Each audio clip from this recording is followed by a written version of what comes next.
আজকে অনেক বছর আপনাদের সাথে আমার জার্নি, আপনারা কিন্তু দেখে আসছেন। আমার অনেক সময় এমন হয়েছে যখন নাকি একটা ভালো সিনেমা, একটা বড় সিনেমা আমি প্রেজেন্ট করতে গেছি, তার ম্যাক্সিমাম সময়টাই কিন্তু আমাকে অনেক বাধার মুখে পড়তে হয়েছে।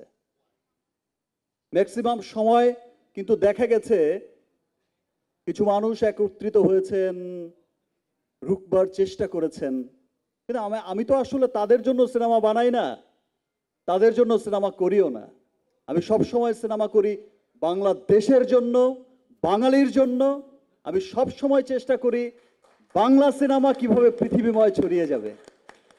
আজকে আপনি যে চমৎকার একটা প্রশ্ন করেছেন, আসলে একজন বিখ্যাত মানুষ বলে গেছিলেন, যে কোনো একটা সফলতার সাথে সাথে একটা কালো ছায়াও কিন্তু চলতে থাকে। কালো ছায়াটা সেই সফলতাকে গ্রাস করতে চায়, কিন্তু ফাইনালি গিয়ে আর পারে না।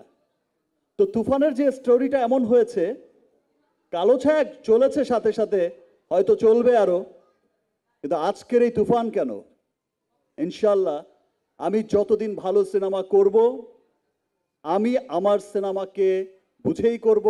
আমার দেশের পক্ষের সিনেমা, আমার বাঙালির পক্ষের সিনেমা, বাংলা সিনেমার উন্নয়নের জন্য সিনেমা করব।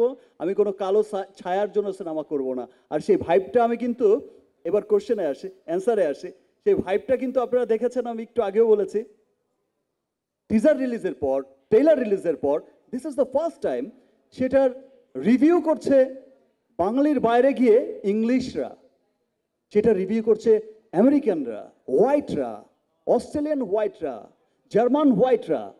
সো এটা সত্যি একটা গর্বের বিষয়। আমার বিশ্বাস যে দেখেন, আমি তো এই সিনেমা দিয়েই আর আমি বলতে পারি না যে কর্ণাটকের মতো বা তামিলের মতো হাজার কোটির বিজনেস করে নেব, বাট আমি এইটুকু বলতে পারি, সেই ক্লাবে যাওয়ার, সেই বিশ্ব দরবারে যাওয়ার পথ চলাটা যেমন শুরু হয়েছিল গত বছর, এই পথ চলাটায় আমরা অনেক দূরে গিয়েছি। আজকে ইংলিশরাও আমাদের রিভিউ করছে, বাংলা সিনেমার রিভিউ করছে। ইনশাল্লাহ সামনের বছরে এমনও দিন দেখতে পাবেন, এখনই শুনি জামাইকার খবর, আর নিউ ইয়র্কের খবর, ডাবলিনের খবর, অস্ট্রেলিয়ার খবর এখনই কিন্তু শুনি, আপনারাও শোনেন। ইনশাল্লাহ তুফানে গত বছরের চাইতে বেশি নিউজ শোনা যাবে ইন্টারন্যাশনাল, তার সাথে এন্টায়ার মিডল ইস্টের একটা ভালো নিউজ শোনা যাবে, এবং আগামী বছরগুলোতে এর ধারা অনেক অব্যাহত থাকবে এবং অনেক দূরে এগিয়ে যাবে। থ্যাংক ইউ আমাকে প্রশ্নটা করার জন্য ভাই। আর চঞ্চল ভাইকে নিয়ে, লোক, চঞ্চল ভাইয়ের সাথে আমার একটা আলাদা বন্ধুত্ব আছে, সেটা আজকে থেকে নয়।